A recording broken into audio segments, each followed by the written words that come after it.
or e.g. potential, or they've gone through all the letters before. Yeah. You know, some teams. At one point they had like 6 rosters on some of these teams, and just constantly scrimming each other, watching these guys grow, and you look for that potential, right? I think these players, they sub in for a game or two from the big boys, and they go, oh, I like what this guy's saying in the game, and they give him a shot on the big team. Yeah, in other regions, it's much more harder to spot a good player unless you're in, let's say, top 100 MMR. Also, you need to have some kind of connection with the players, and you're going to give a shot. They're going to give you a shot, but after, you need to deliver. Like, you need to show up, play some really good Dota, and I mean, it's really hard to get into pro Dota scene, at least, especially if you're unknown from before as an unknown player. Yeah, I feel like as a new player, you really need to have like a moment. There needs to be a clear moment where it's like, okay, you break through. All of a sudden, you won the respect of the players, and then they'll start playing it. Like, it does seem like a very hard thing to crack into, but we are going to really quickly here take a look into the minds of some of our players before this matchup gets started.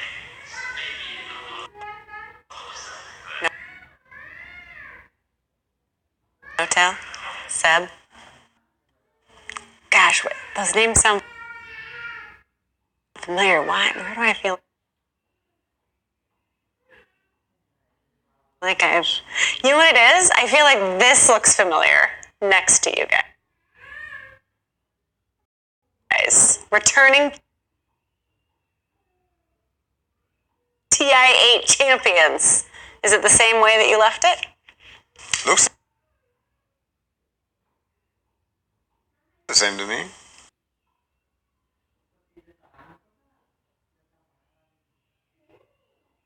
Yeah, maybe there's a few changes on the back, I hope. There better be. It's missing also a couple of people around it. Last time I saw it, it was like... Oh yeah. Yeah. What is it like in the days and the months following a TI when you've won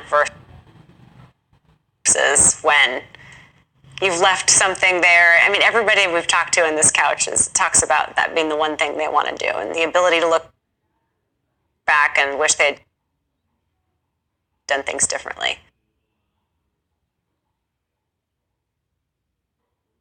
What is it like to not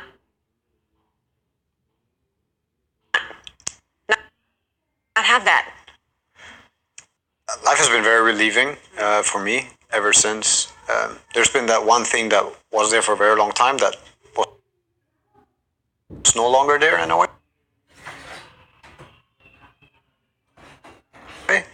Like an underlying kind of pressure or question whether or not you're competent or have the ability to do what you set yourself to do. You dream about it, you wake up, you work towards that, you know, it's like your life is about that. Once you actually do it, it becomes harder to go for it because it's not as obvious. You have to, it has to come within yourself. Like you have to kind of craft it.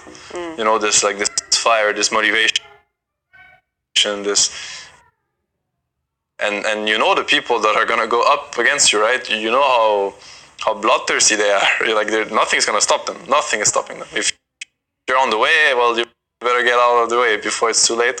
What made you decide to handle Anna taking a break and leave the way that you did, which was to be pretty open about what was going on? And also, you didn't seem that concerned about what that meant for your longevity as a team. Dota asked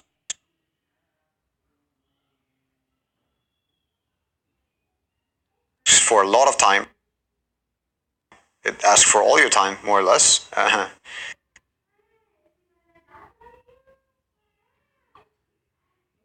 And if somebody doesn't want to spend their time doing something, well, everybody should have the freedom to do what they want.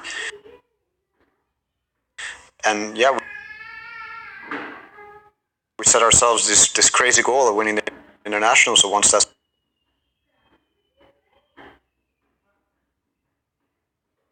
achieved, what do you want to do? And then, well, a lot of us wanted to play right away.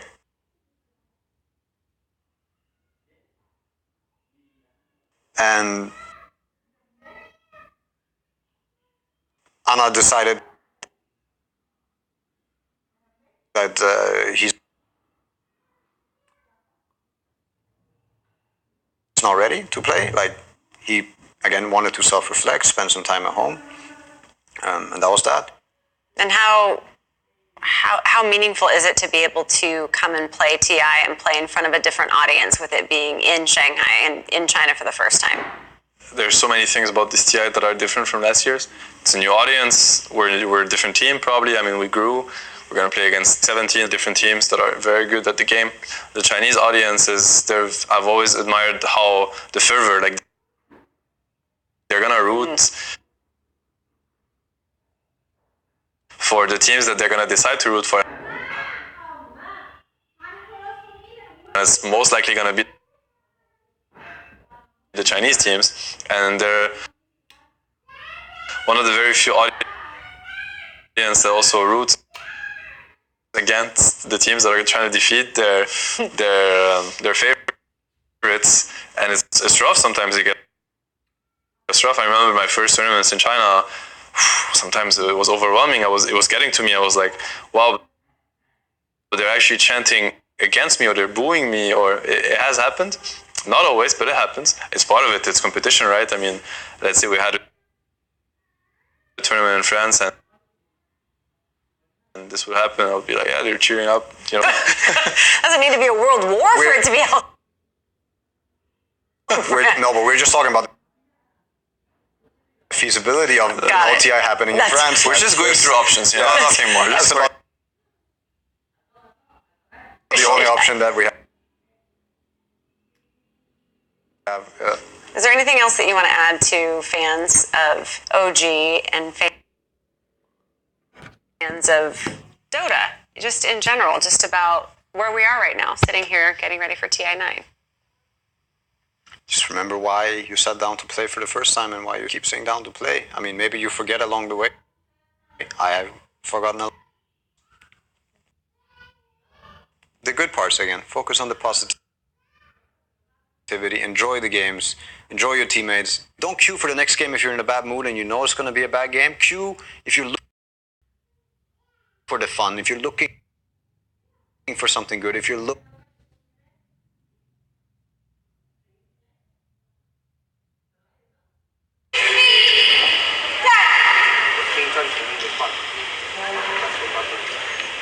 小米15吧，往东一射响点。